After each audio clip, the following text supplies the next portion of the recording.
നമുക്കിന്ന് കുവൈറ്റിലെ പബ്ലിക് ട്രാൻസ്പോർട്ടേഷനെ കുറിച്ച് പരിചയപ്പെടാം. ഇതിൽ ഏറ്റവും കൂടുതൽ ആൾക്കാർ യൂസ് ചെയ്യുന്ന ഒരു സംഭവമാണ് ഇവിടുത്തെ പബ്ലിക് ട്രാൻസ്പോർട്ടേഷൻ.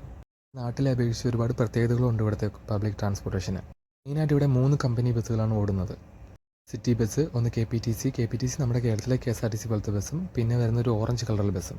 സിറ്റിയൊക്കെ ഒന്ന് എക്സ്പ്ലോർ ചെയ്യണമെന്നുണ്ടെങ്കിൽ KPTCയുടെ ഡബിൾ ഡെക്കർ തന്നെ തിരഞ്ഞെടുക്കുക. നല്ല വ്യൂസും കാര്യങ്ങളൊക്കെ കിട്ടും. അപ്പോൾ മറക്കണ്ട, KPTCയുടെ ഡബിൾ ഡെക്കർ തന്നെ സിറ്റി ടൂറൊക്കെ പോകാൻ താല്പര്യമുള്ളവർ തിരഞ്ഞെടുക്കുക. പിന്നെ വരുന്നത് ഈ ഒരു ഓറഞ്ച് കളർ ബസ്സാണ് കേട്ടോ.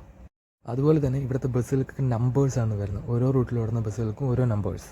പിന്നെ ഇവിടുത്തെ ബസ്സുകൾക്ക് ഡ്രൈവർ മാത്രമേ ഉണ്ടാവുള്ളൂ. കിളിയോ ടിക്കറ്റോ അങ്ങനെ ഒന്നും ഉണ്ടാവില്ല. ഡ്രൈവർ തന്നെയാണ് എല്ലാം മാനേജ് ചെയ്യുന്നത്. ടിക്കറ്റ് തരുന്നതും ബസ് നിർത്തുന്നതും ഒക്കെ ഡ്രൈവർ തന്നെയായിരിക്കും. അതുപോലെ തന്നെ ടിക്കറ്റിൻ്റെ കാര്യത്തിൽ 250 ഫിൽസാണ് ഇവിടുത്തെ ടിക്കറ്റ്. ആ 250 ഫിൽസിൽ നമ്മൾ ടിക്കറ്റ് എടുത്തു കഴിഞ്ഞാൽ നമുക്ക് ബസ്സിൽ എത്ര ദൂരം വേണോ യാത്ര ചെയ്യാം, എത്ര ഷോർട്ട് ദൂരം വേണമെങ്കിലും യാത്ര ചെയ്യാം. അതുപോലെ തന്നെ ഇവിടുത്തെ ബസ്സുകളെല്ലാം എയർ കണ്ടീഷൻഡ് ആണ്. അതുപോലെ തന്നെ KSRTCക്ക് നമ്മുടെ നാട്ടിൽ സ്റ്റാൻഡുള്ള പോലെ ഇവിടെ KPTCക്കും സ്റ്റാൻഡുണ്ട്. ഈ ഒരു KPTCക്ക് മാത്രമേ സ്റ്റാൻഡ് കണ്ടിട്ടുള്ളൂ കേട്ടോ. പിന്നെ ഒരു കാര്യം എന്ന് പറഞ്ഞു കഴിഞ്ഞാൽ, അന്ന് അവിടെ ബസ്സിൽ ചെന്നപ്പോൾ അവിടുത്തെ സ്റ്റാഫുകൾ വന്നിട്ട് അവിടുത്തെ ബസ് ക്ലീൻ ചെയ്യുന്നുണ്ടായിരുന്നു ഓരോ ടൈമിലും.